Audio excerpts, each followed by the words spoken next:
جو عزت رسول اللہ صلی اللہ تعالیٰ علیہ وسلم اور ناموس رسالت مآب صلی اللہ تعالیٰ علیہ وسلم سے غداری کرے، آج ہم مہنگائی کا رونا کیوں رو رہے ہیں؟ کبھی ہم نے اس کا پس منظر دیکھا؟ ہر شخص کیوں چیخ رہا ہے، چلا رہا ہے؟ ہمیں بھول جاتی ہیں یہ باتیں کہ ہم جب وقت تھا نبی پاک صلی اللہ تعالیٰ علیہ وسلم کی عزت اور ناموس پر پہرا دینے والے غلاموں کو آگے لانے کا، ہم بھول گئے ان کو۔ جب وقت تھا اس پرچی کا کہ ہم رسول اللہ صلی اللہ تعالیٰ علیہ وسلم کے اس مرد مجاہد کو اپنا دیں پرچی، جو مرد مجاہد اسمبلی میں کھڑے ہو کے کہے لبیک یا رسول اللہ، کروں تیرے نام پہ جاں فدا، نہ بس ایک جاں تو جہاں فدا، تو جہاں سے بھی نہیں جی برا، کروں کیا کروڑوں جہاں نہیں۔ ہم اس ٹائم ساری باتیں بھول جاتے ہیں اور پھر بعد میں روتے ہیں کہ ہمارے ساتھ کیا سلوک ہو رہا ہے۔ ما اصابکم من مصیبت فبما کسبت ایدیکم، رب تعالیٰ قرآن میں فرماتا ہے یہ جو مصیبتیں ہیں، یہ جو آلام ہیں، یہ جو مشکلات ہیں، یہ تمہارے اپنے ہاتھوں کا کیا دھرا ہے، یہ تمہارے اپنے ہاتھوں کا کیا دھرا ہے۔ تو اس لیے عزیزان محترم، چناؤ ایسے جوانوں کا کریں جو عزت رسول اللہ صلی اللہ تعالیٰ علیہ وسلم پر پہرا دینے والے ہوں۔ حضرت یوسف علیہ السلام کو اس کوڑی داموں میں بیچا جائے تو 7 سال قحط آ جائے، تو جناب رسول اللہ صلی اللہ تعالیٰ علیہ وسلم کی عزت اور ناموس پر تابرتوڑ حملے ہوں، اور عاشق رسول کہے غلامی رسول میں موت بھی قبول ہے، باقی کام سارا مولویوں کا ہے۔ نمازی کہے کہ میں سارے نمازیں پڑھ کے سجدے ادا کر کے تہجد گزار کر کے، یہ کام تو دوسروں کا ہے۔ تو عزیزان محترم، پوچھ گچھ ہوگی، ضرور ہوگی۔ آئیے میں آپ کو اس مختصر سے وقت میں صرف 2 واقعات مختصراً سناتا ہوں۔ اللہ تبارک و تعالیٰ میں رسول اللہ صلی اللہ تعالیٰ علیہ وسلم سے وفا کرنے کی توفیق عطا فرمائے، آپ کی عزت اور ناموس پر مر مٹنے کی توفیق عطا فرمائے۔ عزیزان گرامی، رسول اکرم صلی اللہ تعالیٰ علیہ وسلم کی عزت اور ناموس پہ جو مر مٹ جاتے ہیں، رب تعالیٰ ان کا نام بلند کر دیتا ہے۔ حضرت خبیب بن عدی، آپ کو مشرکین مکہ نے پکڑ لیا، قید میں لے لیا اور سولی پہ لٹکا دیا، تختہ دار پہ لٹکایا۔ حضرت خبیب بن عدی رضی اللہ تعالیٰ عنہ کہتے ہیں پھر ظالموں نے جو میرے ساتھ سلوک کیا، پھر کافر دوڑ دوڑ کر تلواریں لے کر حضرت خبیب بن عدی رضی اللہ تعالیٰ عنہ کے جسم کو کاٹتے، جس طرح گوشت کے ٹکڑے اتارے جائیں، یا ایک لکڑی کو جب چھیلا جاتا ہے اس طرح حضرت خبیب بن عدی رضی اللہ تعالیٰ عنہ کے جسم کو چھیلا گیا، تلواروں سے، بھالوں سے، نیزوں سے۔ آپ کو تختہ دار پہ لٹکا کے آپ کے ہاتھ وغیرہ باندھ کے دور سے کافر بھاگتے ہوئے آتے اور نشانہ باندھتے اور آتے جسم کا ایک ٹکڑا اڑا دیتے۔ حضرت خبیب بن عدی رضی اللہ تعالیٰ عنہ آپ فرماتے ہیں ظالموں تم کیا سمجھتے ہو، تمہاری یہ حرکتیں، تمہاری یہ تکالیف مجھے رسول اللہ سے وفا کرنے سے روک دیں گی؟ نہیں، تمہاری بھول ہے، یہ تمہاری بھول ہے۔ یہ خبیب بن عدی کے جسم میں جب تک جان ہے، آخری سانس باقی ہے، رسول اللہ کی عزت اور ناموس پر پہرا دیتا رہے گا۔ عزیزان گرامی، پھر حضرت خبیب بن عدی رضی اللہ تعالیٰ عنہ نے اس موقع پر چند اشعار لکھے۔ ایک اشعار ہم بناتے ہیں کونے میں بیٹھ کے، نہ قرآن کا پتہ نہ حدیث کا پتہ، پھر جب ہم وہ محفل میں پڑھتے ہیں پھر عاشقان رسول اس پہ جھومتے ہیں، کیونکہ اعلیٰ حضرت کی نعتیں تو ہمیں سمجھ نہیں آتی، اعلیٰ حضرت کا کلام ہمیں سمجھ نہیں آتا۔ آج کل کے شعراء جو سنت رسول سے بھی دور اور دین مصطفیٰ سے بھی دور، کونے میں بیٹھ کر ردیف قافیہ الفاظ ملائے، جوڑے، اوپر نیچے اشعار برابر کیے، محفل میں آ کے کوئی پتہ نہیں رفظ بیان ہو رہا ہے، شیعت بیان ہو رہی ہے، کیا بیان ہو رہا ہے، صحابہ کے خلاف بیان ہو رہا ہے، اہل بیت کے خلاف بیان ہو رہا ہے، بس ہم محبت میں بس جھومے جا رہے ہیں۔ اعلیٰ حضرت کو سنا کرو کہ اعلیٰ حضرت رحمۃ اللہ علیہ نے عشق رسول کا صحیح سبق پڑھایا ہے۔ اعلیٰ حضرت نے حضور اکرم صلی اللہ تعالیٰ علیہ وسلم سے وفا کا سبق پڑھایا ہے۔ اعلیٰ حضرت کی آپ شرح پڑھ لیں کہ آپ نے جو نعتیں لکھی ہیں، آپ کے نعت کا ایک ایک مصرع یا تو قرآن کی ترجمانی کرتا ہے یا حدیث مصطفیٰ کی ترجمانی کرتا ہے۔ تو اس سولی پر، تختہ دار پر حضرت خبیب نے جو نظم لکھی، جو ترانہ پڑھا، میں اس کا مفہوم آپ کے سامنے بیان کر رہا ہوں، اور یہ مفہوم ہم تک کیسے پہنچا۔ اس کا پس منظر میں آپ کو بیان کرنے لگا ہوں. بہت بڑا واقعہ ہے، مختصراً میں عرض کروں گا، باقی آگے میں آپ کو بتاتا ہوں کہ حضرت خبیب بن عدی رضی اللہ تعالیٰ عنہ نے کیا ترانہ گایا. حضرت عامر بن سعید بن عامر الجمحی، یہ کون ہے؟ حمص کے گورنر رہے ہیں. حضرت سیدنا عمر فاروق رضی اللہ تعالیٰ عنہ کا دور ہے. آپ کے پاس شکایت پہنچتی ہے حمص کے گورنر حضرت عامر بن سعید کی کہ آپ کے پاس جو ہے نا، آپ نے جو گورنر بھیجا ہے یہ ایسا ہے کہ اس کی کچھ شکایتیں ہیں، ہم آپ کے پاس لے کر آئے ہیں. تو وہ شکایتیں بیان کی گئیں. حضرت عمر فاروق رضی اللہ تعالیٰ عنہ مسجد میں آتے ہیں اور آپ نے حضرت سعید بن عامر کو بلوا لیا. فرمایا آپ کے خلاف شکایتیں ہیں. عرض کی حضور والا بیان کیجئے، میں آپ کے سامنے کھڑا ہوں، اس کا جواب دے ہوں. تو پہلی شکایت کیا ہے؟ لوگوں نے کہا کہ حضور والا جب یہ نئے نئے گورنر بنے تھے، فجر کے بعد بیٹھے رہتے تھے، ہمارے معاملات سنتے تھے، ہمارے مسائل وغیرہ سنتے تھے، اس کے بعد کافی دیر کے بعد گھر کو جایا کرتے تھے. ابھی یہ نماز فجر پڑھنے کے بعد ہی گھر کو روانہ ہو جاتے ہیں. اور دوسری شکایت کیا ہے؟ دوسری شکایت یہ ہے کہ حضور والا یہ ہفتے میں ایک دن بالکل غائب ہو جاتے ہیں، آتے ہی نہیں، ان کا دربار ہی نہیں لگتا. جناب حضرت عمر فاروق رضی اللہ تعالیٰ عنہ فرماتے ہیں کہ سعید آپ اس کا جواب دیجئے، آپ فجر کے بعد کیوں جلدی چلے جاتے ہیں؟ عرض کی حضور والا میں ظاہر تو نہیں کرنا چاہتا تھا، لیکن اگر آپ کے سامنے میری شکایت ہوئی ہے تو اس کا بیان کرنا میرے لیے ضروری ہے. یہ کوئی عام بندہ نہیں کھڑا، گورنر کھڑا ہے سامنے. آج ہمارے گورنر کا پروٹوکول دیکھا ہے، اور پھر ہم خوش ہیں کہ صحیح سمت میں سارا کچھ چل رہا ہے.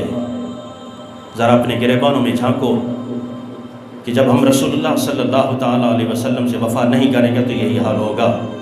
حمص کے گورنر نے کہا کہ حضور والا آپ کے پاس جو شکایت پہنچی ہے کہ میں فجر پڑھ کے جلدی چلا جاتا ہوں، 40 سال میری بیوی نے میری خدمت کی ہے، اس ٹائم وہ سخت علیل ہے، اس کی ساری خدمت میں کرتا ہوں، اور گھر کا جو سارا کام کاج ہے، جھاڑو وغیرہ، برتن تک خود میں دھوتا ہوں.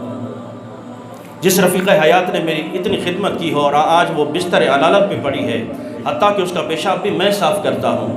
اب آپ خود ہی بتائیے کہ اگر یہ کام میں نہیں کروں تو اور کون کرے گا؟ لیکن اس کے باوجود اس کے بعد میں آ کے ٹائم دیتا ہوں. فرمایا آپ کے پاس دوسری شکایت ہے کہ آپ ایک دن ہفتے میں غائب ہو جاتے ہو. عرض کی حضور والا یہ بھی میں ظاہر نہیں کرنا چاہتا تھا، لیکن چونکہ آپ کے پاس شکایت پہنچی ہے میں بیان کر دیتا ہوں. میں اس راز کو راز رہنے دیتا تھا، لیکن چونکہ میری شکایت ہوئی ہے تو حضور والا عرض یہ ہے، گھر میں جتنے کپڑے ہیں وہ خود میں دھوتا ہوں، اور ہفتے میں ایک دن مقرر کر لیا ہے. سردی کے موسم ہے، ایک ہی جوڑا ہے، اسے جب دھوتا ہوں تو پھر اپنے بیوی کے کپڑے پہن کے گھر میں بیٹھ جاتا ہوں. اپنی بیوی کے کپڑے پہن کے گھر میں بیٹھ جاتا ہوں جب تک وہ جوڑا میرا سوکھ جائے. شام ہو جاتی ہے، دیر ہو جاتی ہے، اس کے سوکھنے میں ٹائم لگ جاتا ہے، پھر یہ پہن کے میں ذرا دیر سے نکلتا ہوں. بس یہی میری شکایت ہے، یہی میری مجبوری ہے. اللہ اکبر. حضرت عمر فاروق رضی اللہ تعالیٰ عنہ کی آنکھوں سے آنسو روا دوا ہے. فرمایا تیسری شکایت آپ کے خلاف ہے. اللہ اکبر. آپ کے خلاف تیسری شکایت ہے کہ آپ رات کو کسی سے نہیں ملتے، حتیٰ کہ آپ گورنر ہیں، آپ کے دروازے 24 گھنٹے کھلے ہونے چاہیے. عرض کی حضور والا یہ راز بھی میں کھولنا نہیں چاہتا تھا. اتنی عمر بیت چکی ہے، 40 سال کے بعد میں اسلام لایا ہوں، اب داڑھی میں سفید بال بھی آ چکے ہیں. شرم آتی ہے کہ قبر میں تیری ٹانگیں ہیں، رب سے معافی بھی مانگ لے، رب سے معافی بھی مانگ لے. دن کا سارا ٹائم ان کو دیتا ہوں، رات کو میں اپنے رب کو مناتا ہوں. رات کو میں اپنے ہمارے حکمران نشے میں بد مست ہو کر شراب کی بوتلیں چڑھا کے سوتے ہیں، اور ہم سمجھتے ہیں کہ اسلام نافذ ہو جائے گا، نظام مصطفیٰ آ جائے گا. نہیں، یہ ہماری بھول ہے. اگر نظام مصطفیٰ لانا چاہتے ہو تو آؤ ان نوجوانوں کے ہاتھ مضبوط کرو جو نظام مصطفیٰ کی بات کرتے ہیں. ان نوجوانوں کے ہاتھ مضبوط کرو جو رسول اللہ صلی اللہ تعالیٰ علیہ وسلم کی عزت اور ناموس پہ ہماتن 24 گھنٹے اس طرح سینہ تان کے کھڑے ہیں کہ مر جائیں گے ظالم کی حمایت نہ کریں گے. مر جائیں گے ظالم کی حمایت نہ کریں گے، احرار کبھی ترک روایت نہ کریں گے۔ جو چاہو ستم کر لو اور بھی کھل کھیلو، جو چاہو ستم کر لو اور بھی کھل کھیلو۔ تو عزیزان محترم، آج اگر ہم یہ چاہتے ہیں نظام مصطفیٰ صلی اللہ تعالیٰ علیہ وسلم آئے تو ہمیں رسول اللہ صلی اللہ تعالیٰ علیہ وسلم کے وفاداروں سے وفا کرنی ہوگی۔ حضور والا، میں اپنے رب کو مناتا ہوں، ہمیں بھی اگر ایسا گورنر مل جائے تو پھر کیسے نظام کیسے درست ہوگا کہ نہیں ہوگا؟ جس کو رب کے منانے کے خیال تک نہ آیا ہو، جس کو رب کو صرف عید کے دن سجدہ دینا، وہ بھی لوگوں کو دیکھ دیکھ کے سجدہ دے رہا ہو کہ کس طرح کوئی رکوع میں تو نہیں جا رہا، کوئی سجدے میں تو نہیں جا رہا، عید کی نماز پڑھنے کا طریقہ نہیں آتا ہو، تو پھر عزیزان محترم حالات تو ایسے ہوں گے۔ عرض کی حضور والا، میں رات کو رب کو مناتا ہوں، فرمایا چوتھی شکایت آپ کے خلاف ہے، آپ کو مرگی کا دورہ پڑتا ہے، آپ رو پڑے۔ حضرت سعید بن عامر رو پڑے، عرض کی حضور والا نہیں، مجھے مرگی کا دورہ نہیں پڑتا۔ میں آپ کو واقعہ بتاتا ہوں کہ میں بے ہوش کیوں ہو جاتا ہوں، میں بار بار بے ہوش کیوں ہوتا ہوں۔ لوگوں نے شکایت کی، میں بتانا نہیں چاہتا تھا، اب میں آپ کے سامنے پس منظر رکھنے لگا ہوں۔ حضرت سعید بن عامر کہتے ہیں کہ حضور والا، جب حضرت خبیب بن عدی رضی اللہ تعالیٰ عنہ کو تختہ دار پر لٹکایا گیا، اس ٹائم میں کافروں کے ساتھ تھا، یہ منظر میں اپنی آنکھوں سے دیکھتا رہا۔ حضرت خبیب بن عدی کے جسم کے ٹکڑے کیے گئے، میں اپنے ہاتھوں سے دیکھتا، آنکھوں سے دیکھتا رہا۔ حضرت خبیب بن عدی رضی اللہ تعالیٰ عنہ پر کافروں نے چڑھ چڑھ کے یلغار کی، آپ کے جسم کے چھوٹے اتارے گئے، میں اس ٹائم موجود تھا، وہ منظر مجھے بھولتا نہیں۔ لیکن قربان حضرت خبیب بن عدی رضی اللہ تعالیٰ عنہ کے صبر و استقلال پر، آپ کے جذبہ عشق مصطفیٰ صلی اللہ تعالیٰ علیہ وسلم پر، آپ نے تختہ دار پر جو اشعار پڑھے وہ حضرت سعید بن عامر رضی اللہ تعالیٰ عنہ نے ہم تک پہنچائے۔ وہ اشعار، ان کا مفہوم کیا تھا؟ حضرت خبیب بن عدی کہتے ہیں، اے کافرو، مشرکو، تم مجھے مارنا چاہتے ہو، میرا جسم چھلنی چھلنی کر دو، میں رسول اللہ سے وفا کرنا نہیں چھوڑوں گا۔ جب آپ کے جسم کو چھلنی کر کے کافر یہاں گردن تک پہنچے اور قریب تھا کہ آپ کی آنکھیں نوچی جاتی، آپ کی زبان کاٹی جاتی، آپ کے چہرے پر وار کیے جاتے، حضرت سعید بن عامر کہتے ہیں ظالموں نے پھر آپ کے چہرے پر وار کیے، آپ کی آنکھوں میں برچھے مارے گئے۔ صحابہ کے خلاف باتیں کرنا آسان ہے، صحابہ جیسی قربانی دے کر تو دیکھو، ان جیسی قربانی دے کر تو دیکھو، پتہ لگ جائے گا کہ اسلام کس طرح پھیلا ہے اور اسلام کیا مانگتا ہے۔ حضرت خبیب بن عدی رضی اللہ تعالیٰ عنہ کی جب آنکھوں میں برچھے مارے گئے اور پھر آخری ٹائم میں آپ کی زبان نکال کے جب کاٹنے لگے، تو حضرت خبیب بن عدی نے جو ترانہ پڑھا کہ کافرو، میرا جسم حاضر ہے، چھلنی چھلنی کر دو۔ تم کیا سمجھتے ہو میں موت سے ڈرتا ہوں؟ نہیں، میں موت سے نہیں ڈرتا، مر تو جانا ہے آخر، آج نہیں کل، میں موت سے نہیں ڈرتا، ہاں جہنم کے ان شعلوں سے ڈرتا ہوں جو اپنی آگ کی لپیٹ میں لے لیتے ہیں۔ آج ایک شاعر کھڑا ہو کے کہتا ہے، میں غوث کا مرید ہوں، مجھ کو جلا کے دیکھ، نماز کبھی پڑھی نہیں، نماز کے قریب کبھی آیا نہیں، جہنم میں تو کیا میرا سایہ بھی نہ جائے گا، اور کام سارے شیطانوں والے، کام سارے بد کرداروں والے، کام سارے اغیار والے۔ تو عزیزان محترم، آپ خود اندازہ لگائیں ہم کس دہانے پر کھڑے ہیں۔ کیا ہم یہ سمجھتے ہیں کہ شاعر و شاعری سے بس سارا معاملہ حل ہو جائے گا؟ نماز کے قریب ہم نہ آئیں، دین کے قریب ہم نہ آئیں، رسول اللہ صلی اللہ تعالیٰ علیہ وسلم کی سنتوں کے قریب ہم نہ آئیں، اور پھر ہم کہیں کہ اے جہنم مجھ کو جلا کے دیکھ؟ تو عزیزان محترم، اسی لیے میں عرض کرتا ہوں کہ شاعری سنو اعلیٰ حضرت رحمۃ اللہ علیہ کی کہ اللہ کیا جہنم اب بھی نہ سرد ہوگا، اللہ کیا جہنم اب بھی نہ سرد ہوگا، رو رو کے مصطفیٰ نے دریا بہا دیے ہیں، میرے کریم سے گر قطرہ کسی نے مانگا، دریا بہا دیے ہیں، تربے بہا دیے ہیں۔ تو عزیزان محترم، حضرت سعید بن عامر رضی اللہ تعالیٰ عنہ عرض کرتے ہیں، حضور والا، حضرت خبیب بن عدی کو جب یہ آپ کی زبان کاٹنے لگے نا، آپ نے فرمایا میں موت سے نہیں ڈرتا، ڈرتا جہنم کے شعلوں سے ہوں، اس کی آگ سے ہوں جو میرے جسم کو اپنی پوری لپیٹ میں لے لیں گے، اس جہنم سے ڈرتا ہوں۔ جب آپ کی زبان کاٹی جانے لگی، انہوں نے کہا کہ مجھے موت کا ڈر نہیں، ہاں آج میں سرخرو ہو کے جا رہا ہوں کہ نبی کا وفادار غلام شہید ہونے جا رہا ہے، نبی کی غلامی لے کر اس دنیا سے جا رہا ہوں، مجھے اس بات پہ فخر ہے۔ یہ ترانہ حضرت خبیب بن عدی رضی اللہ تعالیٰ عنہ نے تختہ دار پہ پڑھا، اور حضرت سعید بن عامر رضی اللہ تعالیٰ عنہ کہتے ہیں وہ ترانہ مجھے آج بھی یاد ہے، جب وہ منظر حضور والا مجھے میری آنکھوں کے سامنے آتا ہے تو تب میں بے ہوش ہو جاتا ہوں، تب میں بے ہوش ہو جاتا ہوں، نہ ورنہ نہ مجھے کوئی مرگی ہے نہ کوئی اور بیماری ہے۔ عزیزان محترم، رسول اللہ صلی اللہ تعالیٰ علیہ وسلم سے وفا کیجیے، آپ کی عزت اور ناموس پر جو پہرا دیتا ہے پھر رب تعالیٰ کیا مقام عطا فرماتا ہے۔ حضرت عبداللہ المزنی، آپ نے فرمایا کہ میں بچپن میں میرے والد فوت ہو گئے، میری ساری کفالت چچا نے کی، اور مجھ پر اللہ کا کرم ہوا کہ میں نے اسلام قبول کر لیا، رسول اللہ کا غلام ہو گیا۔ ایک دن مجھے مدینے کی یاد نے ستایا، امی کے پاس چلا گیا کہ ماں جی میں جانتا ہوں آپ نے میری وجہ سے دوسرا نکاح نہیں کیا، بڑی قربانی دی آپ نے، میں آپ کی اولاد ہوں، آپ کا نور نظر ہوں، آپ کا لخت جگر ہوں، لیکن آج ایک عرض لے کر آیا ہوں، مجھے مدینہ یاد آ رہا ہے، مجھے مدینہ یاد آ رہا ہے۔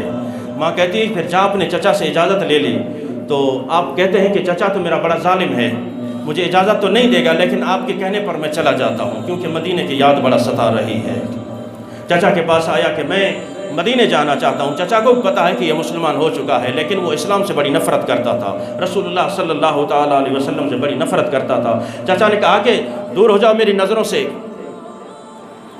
اگر تمہارا دعویٰ یہی ہے تو پھر میں تمہیں ہر چیز سے آگ کرتا ہوں، جتنی جائیداد ہے وہ سب میرے نام ہے، میں تم سے چھین لیتا ہوں، جاؤ میں تمہیں کچھ بھی نہیں دوں گا۔ کہا کہ سب کچھ تمہیں مبارک ہو، یہ جائیداد، یہ پیسہ، یہ دولت تمہیں مبارک ہو، مجھے نہیں چاہیے۔ کہا کہ تیری جیبوں میں جو پیسہ ہے وہ بھی میرا ہے، فرمایا یہ بھی لے لو، فوراً نکال کے رکھ دیے، یہ بھی لے لو، مجھے نہیں چاہیے۔ پھر چچا نے غصے سے کہا تیرے بدن پر جو لباس ہے، جو کپڑے ہیں وہ بھی میرے ہیں، میرے لے کے دیے ہوئے ہیں۔ کہا کہ مجھے یہ بھی نہیں چاہیے، اتار لو۔ چچا نے اپنے بھتیجے کو ننگا کر دیا اور کپڑے اتار دیے، کہا کہ مجھے کچھ نہیں چاہیے تمہاری اس دولت سے، اس دنیا سے کچھ نہیں چاہیے، مجھے رسول اللہ کا مدینہ چاہیے، میں بس وہیں جانا چاہتا ہوں۔ آپ روانہ ہوئے، ماں کے پاس آئے، چیخ نکلی، ماں نے کہا کہ بیٹا یہ کیا چیز؟ ماں جی آپ نے جس طرح پیدا ہوتے ہی مجھے کپڑے پہناتے، آج ایک مرتبہ پھر کپڑے پہناؤ مجھے، آج پھر مجھے کپڑے پہناؤ۔ میرے چچا نے میرے ساتھ یہ سلوک کیا ہے، لیکن مجھے کسی چیز کی پرواہ نہیں ہے، میں سب چیز کو ٹھکرا کر آیا ہوں، آپ کی اجازت ملی ہے، میں مدینہ چاہتا ہوں، مجھے 2 کپڑے دے دو۔ والدہ نے اپنا جوڑا اٹھا کے دیا، آپ نے لیڈیز کپڑے پہنے مدینے کو روانہ ہو جاتے ہیں۔ یارو یہ دین اسلام اس طرح نہیں پھیلا جس طرح آج ہمیں گھر بیٹھے ملا ہے، ہم جس طرح اسلام پر ہوٹنگ کرتے ہیں یا اسلام کے نام لیواؤں پر ہوٹنگ کرتے ہیں یا مذہبی لوگوں پر جس طرح ہم ہوٹنگ کرتے ہیں، کیا یہ ہمیں حق بنتا ہے؟ ہم نے کبھی سوچا کہ ہم جس شخصیت پر ہوٹنگ کر رہے ہیں کم از کم وہ اسلام کی بات تو کرتا ہے، رسول اللہ کے نظام کی بات تو کرتا ہے، دین مصطفیٰ کی بات کرتا ہے، شریعت مصطفیٰ کی بات کرتا ہے۔ کسی معتبر کے خلاف بول کر دیکھو نا، منہ میں کیسے تھپڑ آتا ہے، پھر ڈر کے خلاف سارے خاموش ہو جاتے ہیں، کیوں کہ فوراً تھپڑ رسید ہو جائے گا۔ لیکن ایک مذہبی، ایک عالم دین، ایک مولانا، ایک رسول اللہ صلی اللہ تعالیٰ علیہ وسلم کے وفادار کے خلاف ہر کوئی بول اٹھتا ہے، کیوں؟ وہ جانتا ہے دین کو، ٹھیک ہے اس کو بولنے دو، میرا جو کام ہے وہ میں کرتا رہوں گا۔ تو عزیزان محترم، آپ نے سب کچھ چھوڑا حضرت عبداللہ نے، اور وہ کپڑے لیڈیز کپڑے پہن کے روانہ ہو جاتے ہیں، وہاں رسول اللہ صلی اللہ تعالیٰ علیہ وسلم کی بارگاہ میں پہنچے۔ آپ کو جو پیار ملا، مدینے میں آپ نئے تھے، آپ کا کوئی رشتہ دار نہیں تھا، آپ فرماتے خدا کی قسم مجھے وہ پیار ملا جس طرح کے سارے میرے رشتہ دار ہوں۔ میرے آقا نے مجھے سینے سے لگایا، اور پھر ایک دن آیا کہ حضرت عمر نے مجھے ڈانٹا۔ حضرت عبداللہ بہت اونچی آواز میں ذکر کیا کرتے تھے، آپ نے ایک دفعہ اونچی آواز میں ذکر کیا، حضرت عمر رضی اللہ تعالیٰ عنہ جلالی تھے، آپ نے فرمایا کہ تجھے معلوم نہیں یہاں لوگ نماز پڑھ رہے ہیں، اونچی آواز سے ذکر کر رہے ہو، آہستہ ذکر کرو۔ جھڑکا آپ کو، حضرت عبداللہ کے دل میں یہ بات لگی، آپ کی آنکھوں سے آنسو نکل آئے کہ آج تک مجھے رسول اللہ نے نہیں جھڑکا، کسی نے اس طرح دھمکی آمیز گفتگو میرے ساتھ نہیں کی، دل دکھ گیا، کونے میں بیٹھ کے رونے لگے۔ رسول اللہ صلی اللہ تعالیٰ علیہ وسلم جب تشریف لائے، ارشاد فرمایا کہ کیا وجہ ہے عبداللہ؟ عرض کی حضور والا بس بیان نہیں کرنا چاہتا۔ فرمایا نہیں، کیوں رو رہے ہو، معاملہ کیا ہے؟ عرض کی یا رسول اللہ صلی اللہ تعالیٰ علیہ وسلم آج مجھے عمر نے جھڑکا ہے، مجھے عمر نے جھڑکا ہے۔ میرے آقا کریم صلی اللہ تعالیٰ علیہ وسلم نے حضرت عمر کو بلایا، فرمایا کہ تجھے پتہ ہے کہ میں عبداللہ سے کتنا پیار کرتا ہوں، یہ سب کچھ چھوڑ کر آیا ہے اسلام کی خاطر، یہ سب کچھ قربان کر کے آیا ہے، کتنی تکالیفیں جھیل کے آیا ہے، تو نے اسے کیوں جھڑکا؟ عرض کیا رسول اللہ صلی اللہ تعالیٰ علیہ وسلم، میں نے کہا کسی کی عبادت میں خلل نہ آئے۔ فرمایا نہیں، آئندہ اس طرح نہیں کرنا۔ میرے آقا کریم صلی اللہ تعالیٰ علیہ وسلم سے جو وفا کرتے ہیں، عشق اور محبت کرتے ہیں، میرے آقا اس طرح نہیں چھوڑتے۔ حتیٰ کہ حضرت عبداللہ کہ جب آخری ٹائم آیا مدینے کا، بلکہ ہر برادری کا رشتہ داروں کا رواج ہے، لحد میں اپنے ہی لوگ اترتے ہیں، لحد میں اپنے ہی لوگ اترتے ہیں، قبر میں اپنے ہی لوگ اترتے ہیں۔ اب عبداللہ کا مدینے میں تو کوئی اپنا تھا نہیں۔ حضرت ابو بکر صدیق رضی اللہ تعالیٰ عنہ نے جب رسول اللہ کا یہ پیار دیکھا آپ سے، عمر فاروق نے، وہ فوراً آگے بڑھ کے قبر میں اترنے لگتے ہیں کہ ہم اتاریں گے حضرت عبداللہ کو، لحد میں ہم اتاریں گے۔ اللہ اکبر۔ تو حضرت عمر کہتے ہیں جب ہم نے جھانک کے دیکھا تو ہم سے پہلے رسول اللہ قبر میں تھے، ہم سے پہلے رسول اللہ صلی اللہ تعالیٰ علیہ وسلم حضرت عبداللہ کو ہاتھوں میں لینے کے لیے، لحد میں اتارنے کے لیے، کروں تیرے نام پہ جہاں فدا، لبس ایک جہاں تو جہاں فدا، دو جہاں سے بھی نہیں جی بھرا، کروں کیا کروڑوں جہاں نہیں، کہ محمد سے وفا تو نے تو ہم تیرے ہیں، یہ جہاں چیز ہے کیا، لوح و قلم تیرے ہیں۔ یارو سب کچھ یہیں رہ جائے گا، یہ دنیا داری، یہ وفائیں، یہ دوستیاں، یہ تعلق داریاں، رشتہ داریاں سب یہیں رہ جائیں گی۔ قبر میں کام آئے گی تو ذات مصطفیٰ کام آئے گی، رسول اللہ کی وفا کام آئے گی۔ نگاہوں نے دیکھا، آسمان نے یہ نظارہ دیکھا، فلک نے یہ نظارہ دیکھا، رسول اللہ صلی اللہ تعالیٰ علیہ وسلم نے تنے تنہا حضرت عبداللہ مزنی کو لحد میں اتارا۔ قربان تیرے عشق اور محبت پہ، قربان تیرے مرتبے پہ، اللہ تبارک و تعالیٰ ہمیں رسول اللہ صلی اللہ تعالیٰ علیہ وسلم کا سچا وفادار امتی بنائے، اور مرتے دم تک رسول اللہ صلی اللہ تعالیٰ علیہ وسلم سے وفا کرنے کی توفیق عطا فرمائے۔ آپ کی عزت اور ناموس پر ہمہ وقت 24 گھنٹے پہرا دینے کے